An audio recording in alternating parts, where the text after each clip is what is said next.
ഈ കുറേ പേർക്കെങ്കിലും ഈ മുസ്ലിം സമുദായത്തിലൊരു വിശ്വാസമുണ്ട്.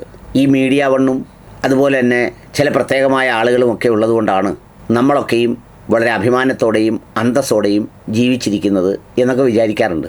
സത്യത്തിൽ അതിലൊന്നും ഒരു കാര്യമില്ല. ഈ ജമാഅത്ത് ഇസ്ലാമിയെക്കുറിച്ച് സുന്നിക്കാരൊക്കെ എപ്പോഴും പറയുന്നൊരു കാര്യമുണ്ട്. അവന്മാരൊരു പ്രത്യേക യന്ത്രനോന്മാരാണ്.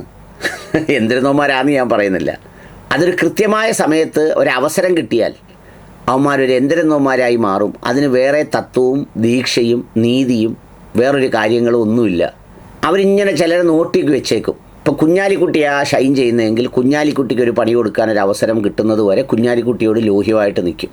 എന്നിട്ട് പണി കൊടുക്കാൻ കിട്ടുന്ന അവസരത്തിൽ ഒരു എതിരാളിയെ പിടിച്ച് പണിയും കൊടുക്കും. പിന്നെ അതുപോലെ മറ്റു ചില സന്ദർഭങ്ങളിലും അങ്ങനെ. എന്നാൽ എതിർക്കുന്നവൻ എവിടെയെങ്കിലും അധികാരത്തിലെത്തുന്ന ഒരു ലക്ഷണം കണ്ടാൽ പിന്നെ അവരോടൊപ്പം കൂടുന്നതിന് ഒരു മടിയുമില്ല. അതുപോലെ ഇവരുടെ കൂടെ ഇറങ്ങി പുറപ്പെട്ട് ഉന്മൂലനം ചെയ്യപ്പെട്ട ഒരുപാട് പേരുണ്ട്. ഞാൻ അതിൻ്റെ കാര്യമൊന്നും പറയുന്നില്ല. ഞാനിപ്പോൾ ഇതെന്താണ് ഇങ്ങനെ പറയാൻ കാര്യമെന്ന് ചോദിച്ചാൽ ദേ ഒരു ചർച്ച കാണുന്നതിന് വേണ്ടിയാണ്. ഇതൊന്ന് കണ്ടോളൂ. ഷാഫി പറമ്പിൽ അവർക്ക് ദൈവമൊന്നുമല്ല. ഷാഫി പറമ്പിൽ ശരിയുടെ പക്ഷത്താണെങ്കിൽ ഞങ്ങൾ അവരുടെ കൂടെ, ശരിയുടെ പക്ഷത്ത് അല്ലെങ്കിൽ ഷാഫി പറമ്പിൽ മാറിയിക്കേ. ഏറ്റവും പോപ്പുലർ ആയിട്ടുള്ള അവരുടെ MP ഷാഫി പറമ്പിലുള്ള അടക്കമുള്ള ആളുകൾ അത്തരം ഒരു ഇന്റേണൽ പ്ലേയുടെ ഭാഗമായി നിൽക്കുകയും ജനവിധിയുടെ അപ്പുറത്ത് പോയി നിന്നിട്ട് അവരുടെ താല്പര്യങ്ങൾക്ക് വേണ്ടി പ്രവർത്തിക്കുകയും ചെയ്യുന്നുള്ള പ്രശ്നമുണ്ട്. ഇന്നിപ്പോ ഷാഫി പറമ്പിൽ വളരെ പൊടുന്നനെ അദ്ദേഹത്തിന്റെ പ്രതികരണം ഉണ്ടാവുന്നവർക്ക് ഞാൻ ഫേസ്ബുക്കിലും ഇൻസ്റ്റഗ്രാമിലും അദ്ദേഹത്തിന് നോക്കിക്കൊണ്ടേയിരുന്നു. ആ നിലയ്ക്ക് നോക്കിയാൽ കമ്പാരിറ്റീവ് വൈകിയാണ് അദ്ദേഹത്തിന്റെ പ്രതികരണം വന്നത്. ഇമോഷണൽ ആയിട്ടുള്ള വാചകങ്ങളൊന്നും അദ്ദേഹം ഉപയോഗിച്ചിട്ടില്ല. അതിന് താഴെ മുഴുവൻ വന്ന അദ്ദേഹത്തെ പിന്തുണച്ച ആളുകൾ അദ്ദേഹത്തെ എന്ത് പറയാണ്, നിങ്ങൾ ഈ കളിച്ച കളി മോശമാണ് എന്ന് പറയുന്നു. അദ്ദേഹത്തിന്റെ പിന്തുണക്കാരായിട്ടുള്ള ആളുകൾ ഓർക്കണം, അവരെല്ലാവരും അത് ഏറ്റവും ശ്രദ്ധേയമായ കാര്യം പറയണം.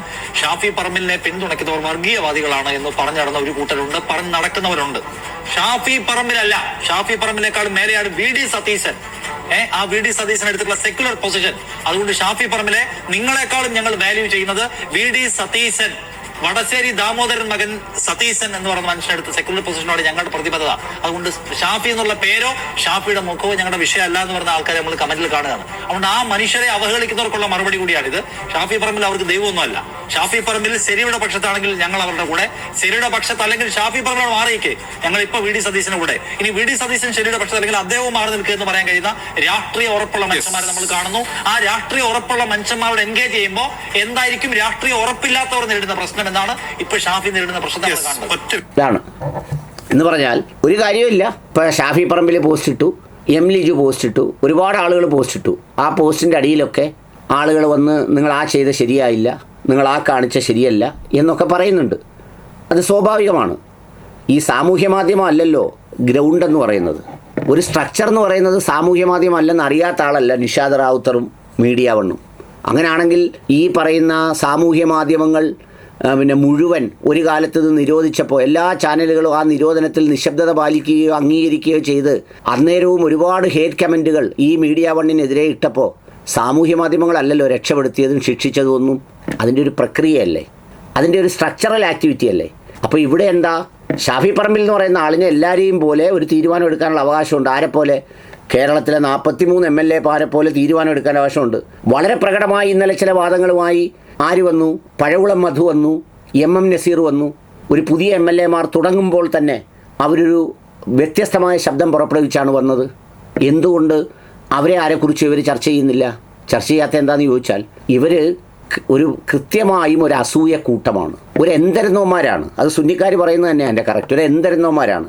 ഇവരെ കാണുമ്പോൾ ഒരു പാപ്പരായിട്ടൊക്കെ നടക്കുന്ന പോലെ തോന്നും. ഇവരെ ശരിക്കും മനസ്സിലാകണമെങ്കിൽ ഇവർക്കൊരവസരമോ അധികാരമോ കിട്ടുന്ന സന്ദർഭം വരുമ്പോഴാണ് ഇവരെല്ലാം അങ്ങ് നിവർന്ന് തുള്ളിച്ചാടി വേറൊരാളുകളായിട്ട് മാറുന്നത്. ഇപ്പോൾ ഇവർക്ക് എന്താ ഇപ്പോഴത്തെ ആഗ്രഹം? ഷാഫി പറമ്പിലിനെ ഉന്മൂലനം ചെയ്യണം.